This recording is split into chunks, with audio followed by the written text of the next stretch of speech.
இந்த வீடியோ பார்க்க வந்த சிஎஸ்கே ரசிகர்கள் எல்லாருக்குமே மிகப்பெரிய வணக்கம். முக்கியமாக நம்மளோட கிரிக்கெட் சேனலோட வியூவர்ஸ் எல்லாருமே மிகப்பெரிய ஹாய். நேற்றுக்கு சிஎஸ்கே வர்சஸ் ஆர்சிபி மேட்சோட ரிவ்யூ வீடியோ போட்டிருந்தேன். முக்கியமான விஷயங்கள் சிஎஸ்கே என்னென்ன தவறுகள் செஞ்சுருந்தாங்க, ருத்ராஜோட கேப்டன்சியில் நேற்றுக்கு மேட்சில் என்ன எரர் இருந்தது, அதே சமயத்தில் பவுலர்ஸ் தப்பு பண்ணாங்களா அண்ட் கோச்சை வந்து சாக் பண்ணமா, அந்த மாதிரி சின்ன சின்ன விஷயங்களை பற்றினா வந்து நம்ம டிஸ்கஸ் பண்ணியிருந்தோம். அதை கொஞ்சம் ப்ராடாக நான் இந்த வீடியோவில் டிஸ்கஸ் பண்ண போகிறேன். முக்கியமாக போன வீடியோட கண்டினியூஷன் தான் இந்த வீடியோ. அதனால் போன வீடியோ பார்க்காதவங்க பார்த்துருவாங்க. நேற்று நைட்டே வந்து அப்லோட் பண்ணியிருந்தேன். ஏன்னா நான் இந்த வீடியோ 2 வீடியோ அப்லோட் பண்ணுறேன்னா ஒரே விஷயம் தான், 13 நிமிஷத்துக்கு மேலே அது தாண்டிடுச்சு.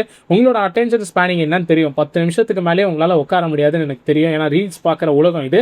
அதனால் 2வது வீடியோ அதை போஸ்ட் பண்ணுறேன். முக்கியமாக இதில் சிஎஸ்கே ஃபேன்ஸ் என்ன நினச்சாங்கன்றதை நேற்றுக்கு ட்விட்டரில் ஸ்பேசஸ் மாதிரி வந்து கண்டக்ட் பண்ணி நிறைய விஷயங்கள் வந்து டிஸ்கஸ் பண்ணியிருந்தாங்க. அதுலேருந்து சில விஷயங்கள், அது இல்லாமல் பார்த்தீங்கன்னா வந்து ட்விட்டரில் நிறைய கமெண்ட்ஸ் நான் வந்து பார்த்துருந்தேன். ரொம்பவே நாலேஜபிளாக சிஎஸ்கே என்னென்ன மாதிரி சேஞ்சஸ் பண்ணலாம் அண்ட் என்னென்ன விஷயங்கள்ல தவறு பண்ணியிருக்காங்கன்றதை பற்றி பேசியிருந்தாங்க. முக்கியமாக அந்த ஒய்டிஆர்கர் ஸ்ட்ராட்டஜின்றதை வந்து சிஎஸ்கே ஃபேன்ஸ் தான் கிராக் பண்ணாங்க. என்னன்னா டிஎஸ்கே டெக்சாஸ் சூப்பர் கிங்ஸாக இருக்கட்டும், அதுக்கப்புறம் வந்து ஜோஹனஸ்பர்க் சூப்பர் கிங்ஸாக இருக்கட்டும். ஜோஹனஸ்பர்க் சூப்பர் கிங்ஸ் பார்த்தீங்கன்னா SAT20 நைட்டு 9 மணிக்கு ஆடும்போது நான் மேட்ச் பார்த்துருக்கேன். டெக்சாஸ் சூப்பர் கிங்ஸ் இங்கே MLCயில் காலையில் 6 மணிக்கு மேட்ச் ஆடும்போது பார்த்துருக்கேன். இங்கே சிஎஸ்கே மேட்சை பார்க்குறேன். இந்த 3 ஃப்ரான்ச்சைஸிக்கும் ஓனர் ஒரே ஆள் தான். 3 ஃப்ரான்ச்சைஸிக்கும் ஒரே ஒரு கோச்சு, ஒரே ஒரு போலிங் கோச்சு. அவங்க எல்லாரோட பிளான் அண்ட் ஸ்ட்ராட்டஜி ஒரே மாதிரி தாங்க இருக்குது. இதை வந்து ப்ளேம் பண்ணி அஸ்வினே வீடியோ போட்டிருக்கிறாரு. என்னன்னா அந்த ஒய்டிஆர்கர் ஸ்ட்ராட்டஜி பொறுத்த வரைக்குமே அவங்க அரௌண்ட் த ஸ்டிக்ஸ் வந்து அதே பிளான் தான் எக்ஸிக்யூட் பண்ணியிருக்காங்க. பொலார்டு ஒரு பக்கம் வந்து பேத்துருக்கிறாரு ஆல்ரெடி டெக்சாஸ் சூப்பர் கிங்ஸ் அகேன்ஸ்டா. அந்த மாதிரி பார்த்தீங்கன்னா வேறு லீக்ல அந்தந்த பிளேஸ் பார்த்தீங்கன்னா பேத்து எடுத்துருக்காங்க அந்த ஒய்டிஆர்கர் ஸ்ட்ராட்டஜியை. அதை கொஞ்சம் மாற்றணும். அந்த மாதிரி விஷயங்களில் சிஎஸ்கே ஃபேன்ஸ் நிறைய சஜஷன் கொடுத்துருக்காங்க. அதை பார்க்கறதுக்கு முன்னாடி நம்மளோட கிரிக்கெட் சேனலில் சப்ஸ்கிரைப் பண்ணாத நண்பர்கள் மறக்காமல் சப்ஸ்கிரைப் பண்ணிச்சுங்க. தொடர்ந்து கிரிக்கெட் சார்ந்த அப்டேட்ன்றது நம்ம சேனலில் வந்துட்டே இருக்கு. தயவுசெய்து நம்ம சேனலில் ஃபாலோ பண்ணுங்க. அதே சமயத்தில் சப்ஸ்கிரைப் மட்டும் தயவுசெய்து பண்ணிடுங்க. நிறைய பேர் சப்ஸ்கிரைப் பண்ணால் பார்த்துருக்கீங்க. அது மட்டும் இல்லாமல் ஹை பட்டனை கிளிக் பண்ணி லைக் பட்டனை கிளிக் பண்ணுங்க. டெய்லியும் நைட்டு 9லேருந்து 10 மணிக்குள்ள கண்டிப்பாக வீடியோன்றது வந்துட்டு இருக்கு. ரொம்ப முக்கியமாக சிஎஸ்கே ஃபேன்ஸ் நிறைய விஷயங்களை வந்து அட்ரஸ் பண்ணியிருக்காங்க. அதில் முக்கியமான முதல் விஷயத்துலேருந்து ஆரம்பிப்போமா. அதாவது no captain in the world will make Shivam Dube to feel at mid off or mid on except Ruthu அப்படின்ற ஒரு விஷயத்த சொல்லியிருக்காங்க. ஆக்சுவலாக தோனி கேப்டனாக இருக்கும்போது மிட் ஆஃப் லாங் ஆஃப், அதுக்கப்புறம் பார்த்தீங்கன்னா deep mid wicket and extra cover region, இதெல்லாம் பார்த்தீங்கன்னா ஆர்ட் ஸ்பாட்னு சொல்லுவாங்க. டீமோட பெஸ்ட் ஃபீல்டர் உங்களுக்கு வந்து ரவீந்திர ஜடேஜா இந்த மாதிரி ஆள்லாம் அங்கெல்லாம் நிற்பாங்க பாயிண்ட் இந்த மாதிரி திசையில். ஆனால் ருத்ராஜ் கெய்க்வாட் என்ன பண்ணுறாரு, இந்த ஹாட் ஸ்பாட்டில் எடுத்துகிட்டு போயிட்டு சிவம் டுவே நிற்க வைக்கிறாரு. தோனி எப்போவுமே வந்து என்ன பண்ணுவார், ஒரு முக்கால்வாசி டைம் வந்து இம்பாக்ட் சப்ளை யூஸ் பண்ணிடுவார். ஏன்னா பவுலிங் வந்து இன்டர்நேஷ்னல் லெவலில் போடும்போது உங்களுக்கு நிறைய பவுலர்ஸ், முக்கியமாக பும்ரா, அது இல்லாமல் குல்தீப் யாதவ், இந்த மாதிரி பவுலர்ஸ்லாம் ஒரு பக்கம் வந்து ப்ரெஷரை பில்ட் பண்ணும்போது சிவம் டுவே அந்த இடத்துல ஈஸியாக விக்கெட் எடுத்துகிட்டு போயிடுவார். பட் சிஎஸ்கேக்கு இங்கே விக்கெட் டேக்கிங் பவுலர்ஸ் ரொம்ப கம்மியாக இருக்காங்க, ப்ரெஷர் பில்ட் பண்ணுறவங்க கம்மியாக இருக்காங்க. சிவம் டுவே பவுலிங் போட்டால் அடிச்சிடறாங்கன்னு சொல்லிட்டு தான் தோனி இம்பாக்ட் சப்பா யூஸ் பண்ணிட்டு இருந்தார். ஃபீல்டிங் ஒழுங்காக பண்ண மாட்டேங்கிறாருன்னு அப்படியே மேட்ச்சில் ஆடினாலுமே அவர் ஃபைன் லெக்லேயோ தேர்ட் மேட்லேயோ தான் வைப்பாங்க பின்னாடி. ஏன்னா அந்த இடத்துல தான் மோஸ்ட்டாக வந்து சேஃபஸ்ட் ஏரியா, பெருசாக கேச்சிங் வந்து அவ்வளோவா வராது. இதுக்கு முன்னாடி தீக்ஷனாவும் அந்த இடத்துல நிற்க வச்சு ஒரு மேட்ச் பஞ்சாப் கூட எல்லாம் தோத்துருக்கிறோம். என்ன பண்ணுறது, அந்த இடத்துல வந்தால் கூட பிடிக்காம இருந்தா. விராட் கோலியோட அந்த இயர்லி விக்கெட் அதை வந்து எடுத்திருந்தா மேபி அடுத்த ஒரு பேட்ஸ்மேன் நம்மளோட படிக்கல முன்னாடி எடுத்திருந்தா பவர் பிளேலே ஒரு 3 விக்கெட் விழுந்திருக்குமோ. ஏன்னா ஒரு நல்ல ரிதம் கிடச்சிதுங்க. கலீல் அகமத் சூப்பரான ஃபர்ஸ்ட் ஸ்பெல் போட்டார். செகண்ட் ஸ்பெல் பார்த்தீங்கன்னா வந்து டெத்தில் கொடுத்தாங்க. டெத்தில் கலீல் நல்லா போட மாட்டாருன்னு உங்கள் எல்லாருக்குமே தெரியும். அவரை வந்து அந்த இடத்துல யூஸ் பண்ணியிருக்க கூடாது. தீபக் சஹரை எப்படி யூஸ் பண்ணுறாரோ தோனி எப்படி யூஸ் பண்ணாரோ அந்த ஒரு 8 ஓவருக்குள்ளேயே அவரோட 4 ஓவர் கோட்டா முடிஞ்சிருமோ. அதே மாதிரி வந்து நம்மளோட கலீல் அகமத்தை யூஸ் பண்ணால் சிஎஸ்கேக்கு பெட்டரான பெனிஃபிஷியலாக இருக்கும். என்னை பொறுத்தவரைக்கும் அந்த 4 ஓவர் ஸ்பெல் முடிச்சிருந்தாங்கன்னு வைங்களேன், ஓரளவுக்கு வந்து ஆர்சிபி ஒரு 210 அதுக்குள்ளே லாக் பண்ணி கண்டிப்பாக சேஸ் பண்ணிடலாம். ஏன்னா டாப் 3 ஆடாமலே 207 ரன் வரல நேற்றுக்கு சிஎஸ்கே பேட்டிங் போயிருக்கு. புதுசாக வந்த பிரசாந்த் வீர் நல்ல இம்ப்ரெசிவான பர்ஃபார்மன்ஸ் கொடுத்துருக்காரு. என்னை பொறுத்த வரைக்குமே 18 கோடி ரூபாய் கொடுத்து எடுத்த நம்மளோட சஞ்சு சாம்சன் ட்ரேடில் 18 கோடி ரூபாய் அவரோட மதிப்பு. ருத்ராஜ் கெய்க்வாட் கேப்டன் அவரோட ரெக்கார்டு எடுத்து பார்த்தீங்கன்னு வைங்களேன், ரொம்பவே புவர். 175+ சேஸ் பண்ணும்போது 13 தான் அவரோட ஆவரேஜ். அது மட்டும் இல்லாமல் ஒரு 200 சேஸ் பண்ணுறாங்கன்னா 3 டக்கு வச்சிருக்காரு.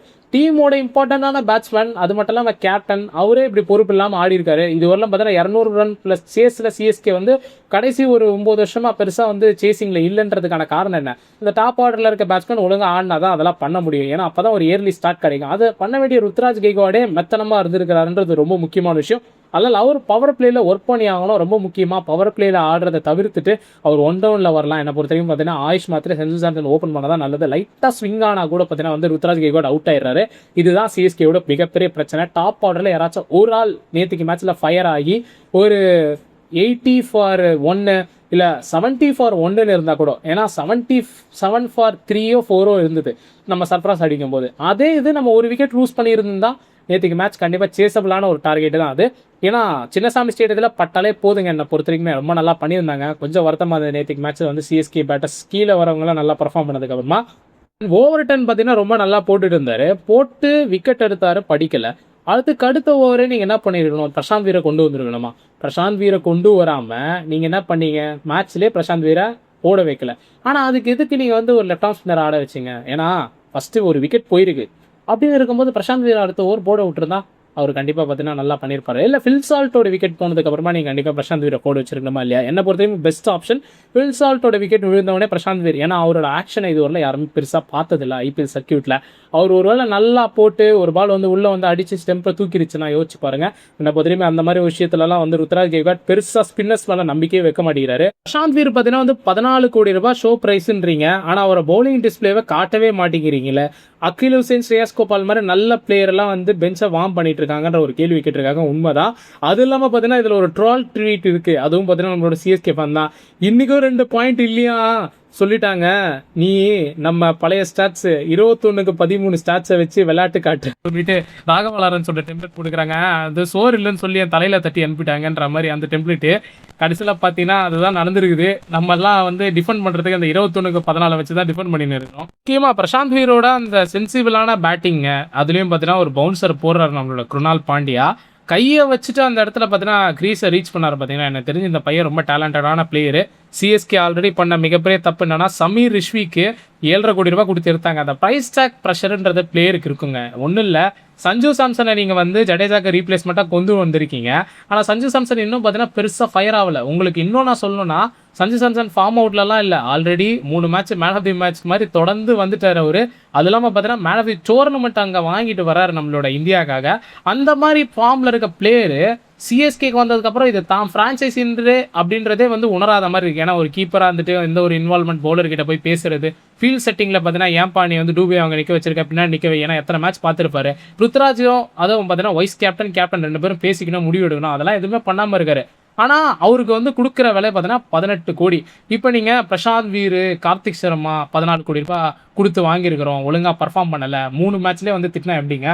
சமீர் ரிஷ்வி 7.5 கோடி ரூபாய் கொடுத்து எடுத்தது அந்த டைமில் சிஎஸ்கே அவ்வளோ இன்வெஸ்ட்மெண்ட் பண்ண மாட்டாங்க, ஒரு யங்ஸ்டருக்கு பண்ணியிருந்தாங்க. ஆனால் அந்த இன்வெஸ்ட்மெண்ட்டுக்கு அந்த பிளேயரை திருப்பியும் தக்க வச்சு நம்ம ஆக்ஷன்லாம் விடாமல் இவ்வளோ நாள் நிற்க வச்சுருந்தா இன்றைக்கி ஆரஞ்சு கப் லிஸ்ட்டில் யார் மேலே இருக்கா? அந்த சமீர் ரிஷ்வி தான் இருக்கிறான். இத்தனைக்கும் பார்த்தீங்கன்னா வந்து உங்களுக்கு அவன் ஒரு மிடில் ஆர்டர் பேட்ஸ்மேன், அவன் வந்து இன்னைக்கு பயங்கரமாக பர்ஃபார்ம் பண்ணிட்டு இருக்கான். ஹேமந்த் பதானி அந்த இடத்துல ஸ்டீஃபன் ஃப்ளமிங் பார்த்தீங்கன்னா வந்து சரியான கோச் இல்லை, தோனி தான் அந்த டீமை காப்பாற்றிட்டு இருக்காருன்றது எனக்கு இப்போ நல்லா புரியுது. மாரல் ஆஃப் த ஸ்டோரி என்னன்னா, பிரசாந்த் வீரியும் கார்த்திக் சர்மாவே தக்க வைக்கிறது நல்லது, பட் ஆக்ஷனில் விட்டு கூட ஒரு கம்மியான அமௌண்ட்டில் திருப்பி வந்து பை பண்ணணும். என்ன பொறுத்தவரைக்குமே இதே 14 கோடியோடு வச்சிருந்தா அந்த பசங்களுக்கு டென்ஷன் அதிகமாக தான் இருக்கும். இன்னைக்கு பிரசாந்த் வீர் வந்து அவ்வளோ ப்ரெஷர்லையுமே வந்து நல்லா பண்ணது எனக்கு ரொம்ப சந்தோஷமாக இருந்தது.